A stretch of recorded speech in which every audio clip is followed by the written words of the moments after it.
Hello viewers, আসসালামু আলাইকুম। রফিক সাহেবের গল্প শোনাবো। কালকে দেখেছেন তো না? রফিক ওরফে মেজর ডালিম। উনি সুন্দর সুন্দর বক্তব্য দিয়েছেন, যে বক্তব্য ইলিয়াস সাহেবের ইউটিউবের রেকর্ড ব্রেক করেছে। খুশির খবর, তাই না?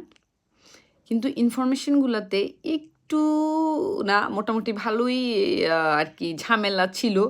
স্ক্রিপ্টগুলো আরেকটু সাজালে ভালো হতো। যেখানে আমরা দেখেছি 1971-এর আমাদের যে ইতিহাসে কত মানুষ মারা গিয়েছে, কতজন লাঞ্ছিত হয়েছে। আমি অন্য সব কিছু বাদ দিব, রাজনীতি আমি করি না, আমি রাজনীতি পছন্দও করি না। আমি শুধু এতটুকু বলবো, উনি কিভাবে বলতে পারলেন যে মাত্র 2 জন মেয়ে সম্ভ্রমহানি হয়েছে? আমাদের